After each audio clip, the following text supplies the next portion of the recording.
Sci-Fi is a Universal Studios network. And now an exclusive Sci-Fi production, In Search of the Prisoner. Move over, Rover. Sci-Fi is taking over.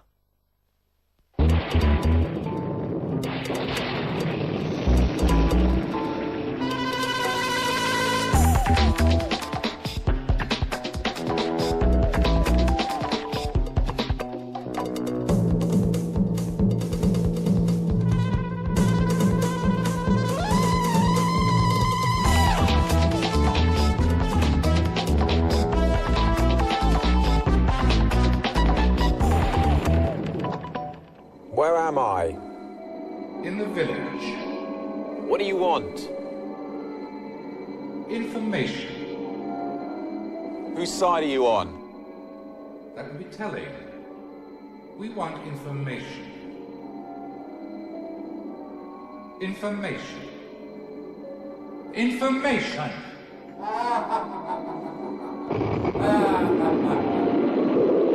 I am the new number 6.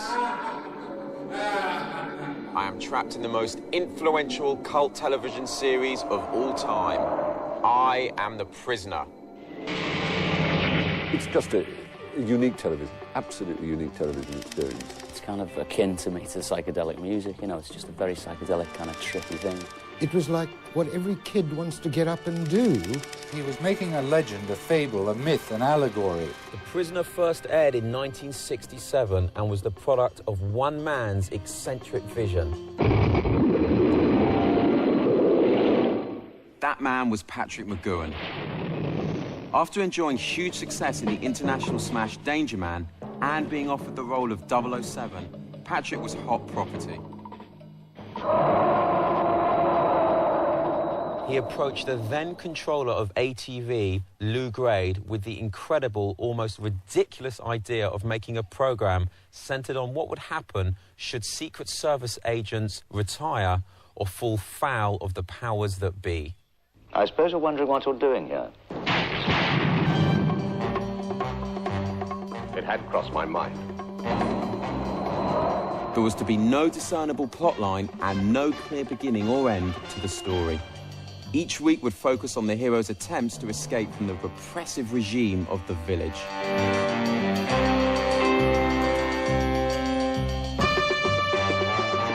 Do not yet realize there's no way out. Number 6's refusal to accept his fate and the exploration of issues of personal freedom and mind control were the prisoner's driving force. I am not a number. I am a free man.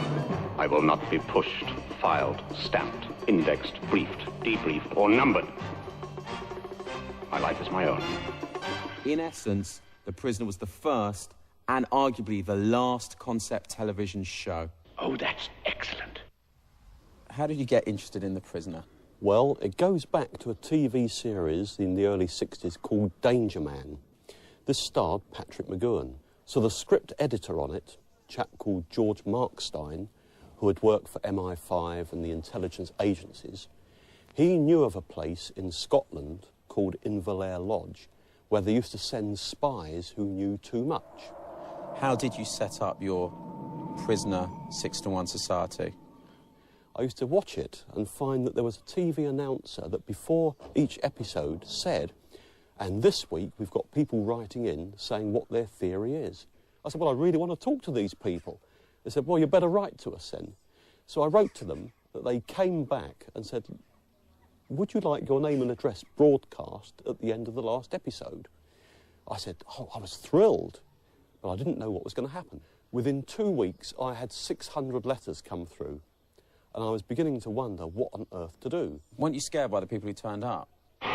Baby, what a crazy scene! No, I wasn't, because, do you know, they all seemed to be quite normal people. Collarbone's connected to the neck bone, and the neck bone's connected to the head bone. Now hear that word of the Lord. There were presumably some quite scary prisoner aficionados.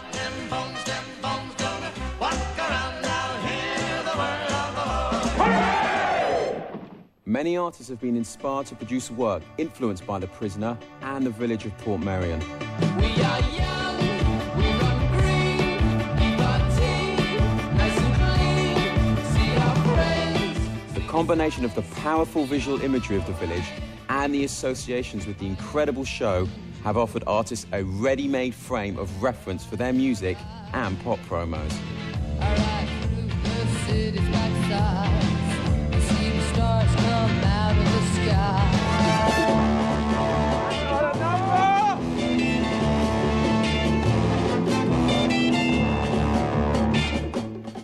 My grandfather really was inspired by the idea that one could develop and build one's own private village on some unspoilt shore without defiling the natural landscape. He wanted to practice what he preached as a conservationist and a campaigner for the sustainable use of the countryside. I think that Clough's vision for the village and McGowan's vision for his series very much sort of combined to create The Prisoner. McGowan needed the village really to place his dream or vision for the series, and Clough was delighted when he saw the results, in that it showed off the village to its best advantage from the air, from all angles, in sort of full colour.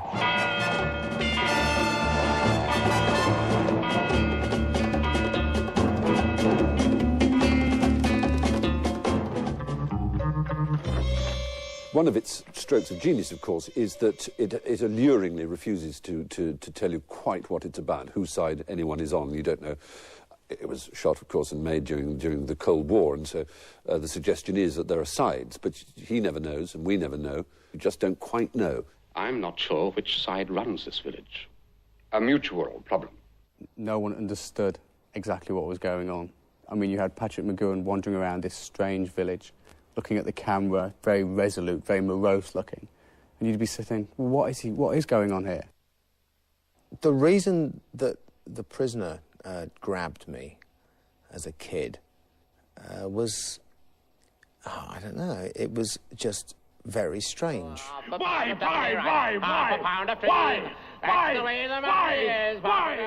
I liked it because, as a kid, I was very strange.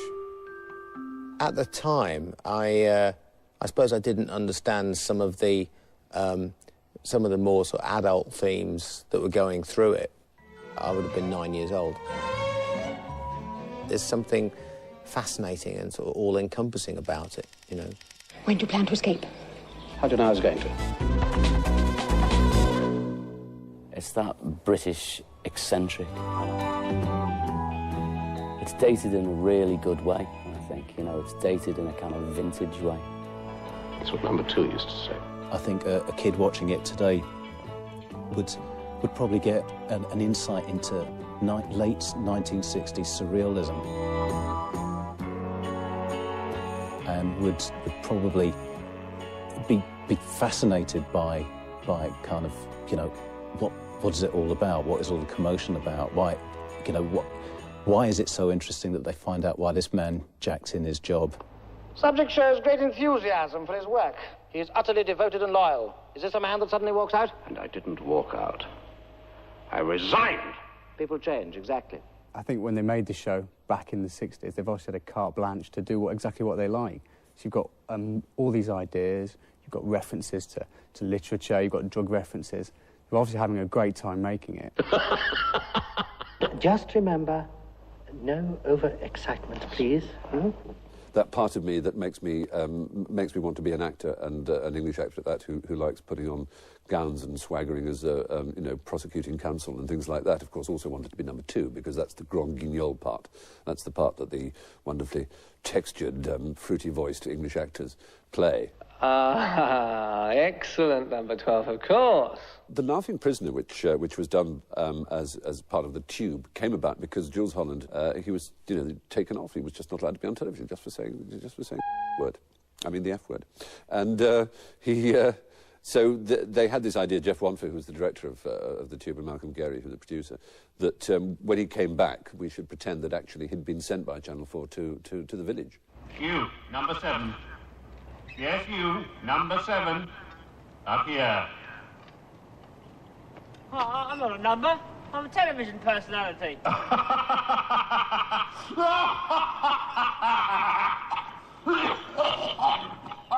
We shot a tube special in Port Merion, where the village is, as you know.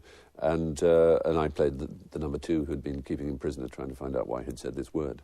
I am number 2, and this is the village.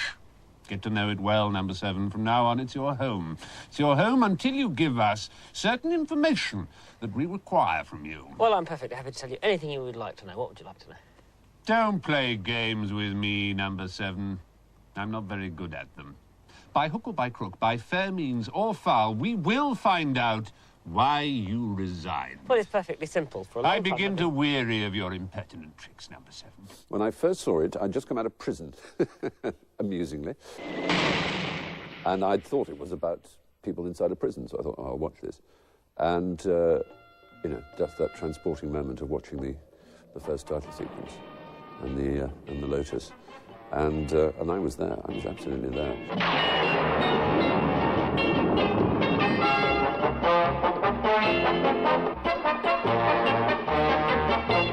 I wanted to be a prisoner. Go figure, as they say, across the water.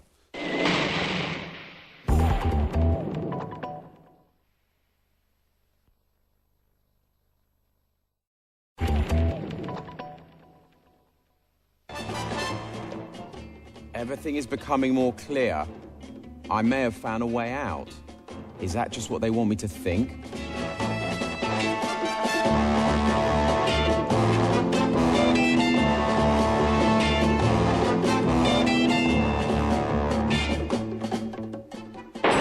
One of the most controversial episodes, Living in Harmony, was co-written by Ian Rakoff.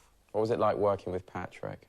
Well, it was like I was given the freedom to try and portray my interpretation, and then finally it all comes out in brainwashing. You know, that's what it was all about.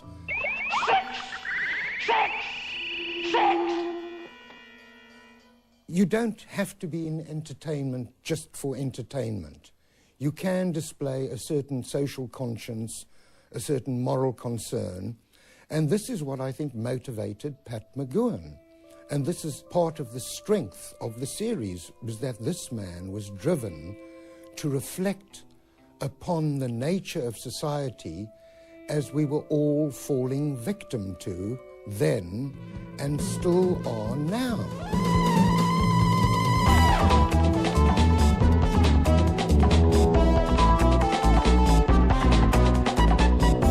How relevant do you think the show is today?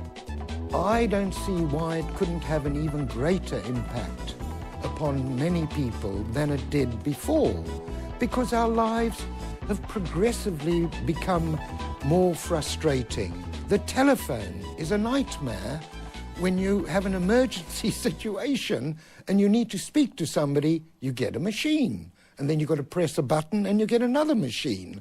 And if you speak to a human voice, you are extremely fortunate. I will immobilize all electronic controls. Listen to me. You are free to go. You are free to go. Free to go. Free to go. Starring alongside Patrick in Living in Harmony, and the final episode, Fallout, was Alexis Canner. Doing The Prisoner had an effect on me in the way that one is affected by working with a big talent. Peter Brook changed my life when I worked for him, and working for McGoohan probably changed my life. All these are influences that we have on each other, and they're lasting. Oh, Dad, I'm your baby, Dad. You owe your baby something, Daddy. Confess! The bones is yours, Dad. They came from you, my daddy. Patrick loves people who have edge, and he sometimes puts people on edge deliberately, which is a perfectly healthy thing to do.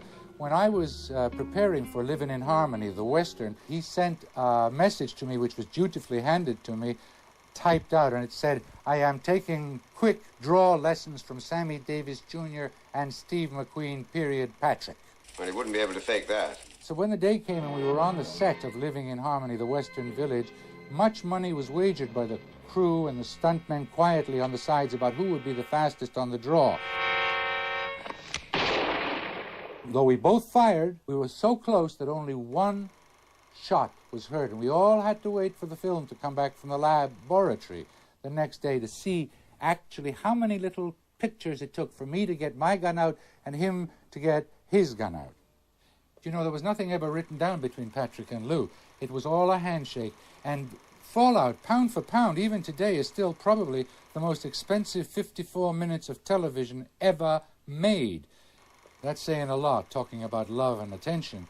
You went on to work with Patrick in 1981. Was this reminiscent of The Prisoner? Kings and Desperate Men was reminiscent of The Prisoner for both me and Patrick, because he was a prisoner again, and I was the prison keeper. That is one reason, sir, that I am not afraid of you, because I have been there before. This relationship of the prisoner and which he was playing again, and me, it was difficult for him not to want to swing back into that other ex-secret agent rebellious state of mind. And occasionally he would say to me, "Come on, Alexis, no one's going to believe that I'm putting up with this stuff. The audience is going to expect me to whip out a credit card and just cut somebody's throat any second now." Number 6 is terrorised throughout the series by a large, ominous balloon called Rover. Rover was built by the prop people. It came out of the water to move along the seashore on wheels. And unfortunately, when the day came for it to do that, it didn't do it. Bernie was the production manager. He kept looking at his watch and looking up at the sky, and he saw this very peculiar behavior by this white balloon-looking object. Patrick took one look at it and said, "That's it. That's Rover."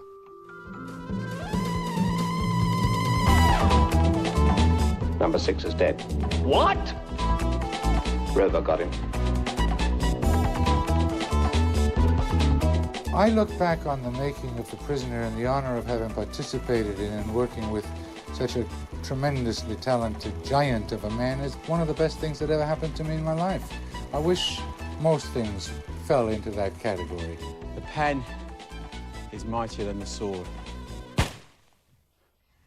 I think Pat McGowan suffered certainly in the way that any artist who really does expose himself to such a degree, I mean, it was like, this is what I think and feel, and I'm going to have to tell all. I mean, there were things he didn't want to touch upon, personal things, but as far as the morality of government goes in our society, he did tell all, he said it. And that's what I find so admirable. Did you get it? What will you do?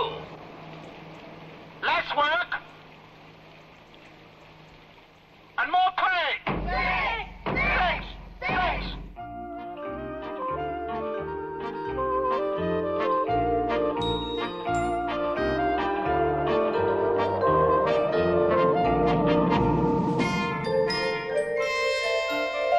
I think McGowan's always thought of himself as an actor rather than a Hollywood star, which is perhaps why he turned down James Bond, because it was too commercial for him. He just didn't want to be in a business which he saw as shallow, with shallow values. I take it you've checked my file regarding hostility? Your files are no concern of ours. Patrick's been involved with projects which seem to be similar in nature to The Prisoner. He tends to go for men in isolation. He was in Escape from Alcatraz, where number 6 became number 2, in that he played a prison warden. And he has lines like, "No one must see the prisoner," and it just tends to show that he's still in line with all the themes in The Prisoner and is still maybe a little bit obsessed by it all. That's me. I think Patrick hasn't given many interviews over the years because he tends to be a bit wary of the cult side of fandom. He always told actors in the original series that he would hate to think that fans were putting pictures of him on their walls. That freaked him out a little bit, which is in line with him being an actor rather than a star. I've nothing to say. Is that clear? Patrick's discussed the idea of a remake, but he's always preferred an extension of the concept. He's always talked about writing, producing and directing an extension of The Prisoner, taking it on beyond number 6, Escaping the Village. But he's never discussed actually remaking it himself. Who do you represent? Who elected you? To what place or country do you owe allegiance? Whose side are you on? The contemporary appeal of The Prisoner is not in question, as currently Universal Studios are in development with a big screen production. Some of Hollywood's biggest players are fighting over the coveted role of number 6, and many acting greats are penciled to fill the Globe chair of sinister number 2. There has often been talk of a film version of The Prisoner, and part one thinks never go back. It's perfect as it is, just the number of episodes, right up to that extraordinary final episode. It's just as it should be.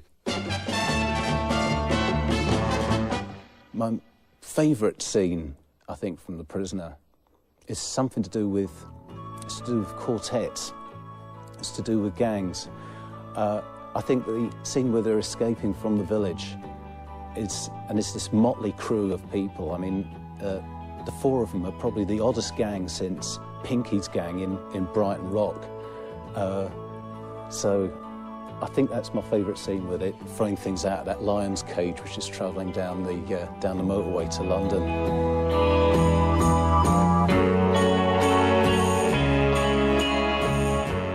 When he changes himself back to being right-handed by grabbing the lampstand and deliberately giving himself an electric shock.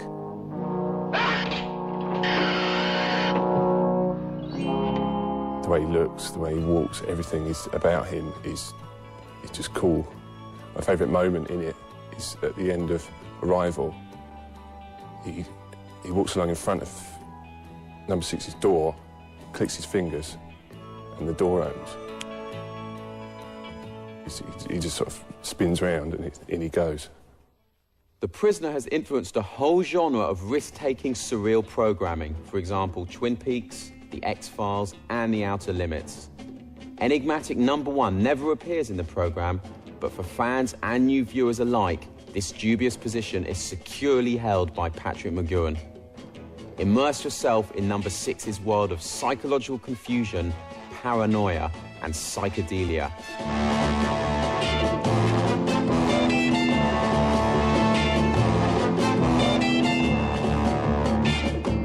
Be seeing you. Be seeing you. Be seeing you. Be seeing you. Be seeing you. Be seeing you. Be seeing you.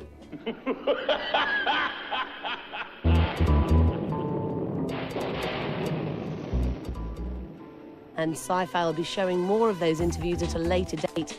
And you can check out the 6 of 1 website, but keep it Sci-Fi now for the series premiere of The Prisoner.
Sci-Fi series premiere of The Prisoner begins next on Sci-Fi.